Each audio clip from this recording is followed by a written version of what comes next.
भाई साहब हमारे प्रशासन पर दबाव दे रहा है, काम आगे बीजेपी की वोट का खुला मार्च कह रहे हैं, लेकिन कांग्रेस का मार्च कितनी डाल रहा है।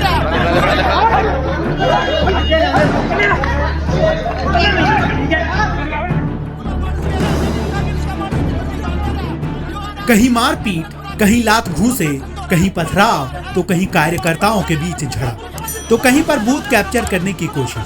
ये नजारा है हरियाणा के अलग अलग इलाकों का, जहां विधानसभा चुनाव की वोटिंग के दौरान ऐसी घटनाएं देखने को मिली। अब जरा सोचिए कि लोकतंत्र का महापर्व कई सालों बाद आता है, जब लोग इसमें बढ़ चढ़कर हिस्सा लेते हैं और अपनी पसंद की सरकार चुनते हैं। लेकिन जब लोकतंत्र के पर्व में ऐसी तस्वीरें सामने आती हैं, तब मामला कहीं न कहीं शर्मसार हो जाता है। कहां हुआ बवाल।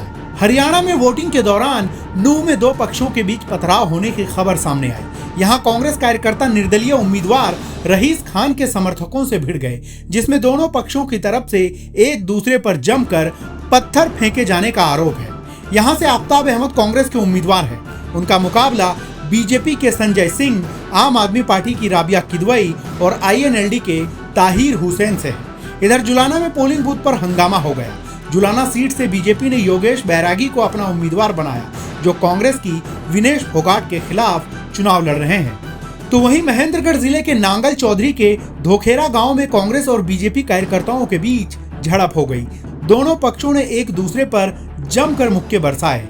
इस दौरान बीजेपी ने आरोप लगाया कि कांग्रेस प्रत्याशी मंजू चौधरी के समर्थकों ने बूथ पर कब्जा करने की कोशिश की। इधर हिसार के गांव खांडा खेड़ी में पूर्व मंत्री और नारनौल से बीजेपी प्रत्याशी कैप्टन अभिमन्यु और कांग्रेस उम्मीदवार जस्सी पिटवाड़ के समर्थकों के बीच आपस में मारपीट हो गई। इस दौरान दोनों पक्षों के बीच जमकर लात घूंसे चले। दोनों पक्षों ने एक दूसरे पर बोगस वोटिंग कराने का आरोप लगाया। हालांकि पुलिस ने सभी को समझा बुझाकर मामला शांत करा दिया।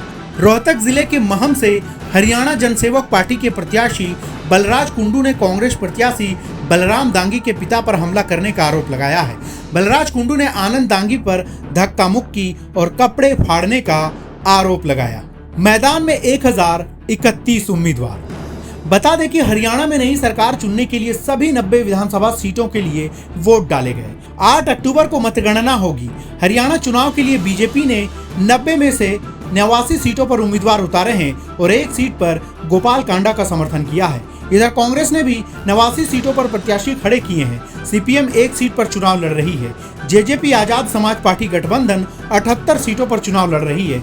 इनमें से JJP ने 66 सीटों पर अपने उम्मीदवार उतारे हैं, जबकि 12 सीटें ASP को दी गई हैं।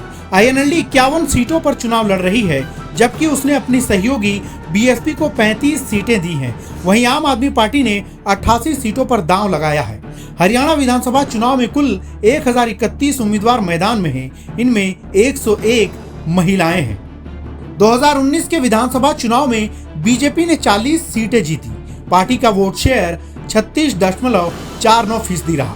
कांग्रेस ने 31 सीटें जीती। उनका वोट शेयर 28.08% रहा। JJP ने 10 सीटों पर जीत हासिल की। वोट शेयर 14.80% रहा। INLD को सिर्फ एक सीट मिली। वोट शेयर 2.44 रहा। HLP यानी हरियाणा लोकहित पार्टी को भी एक सीट मिली। उसका वोट शेयर 0.66% था। आप एक सीट भी नहीं जीत पाई थी। निर्दलीय के हिस्से में 7 सीटें गई थी।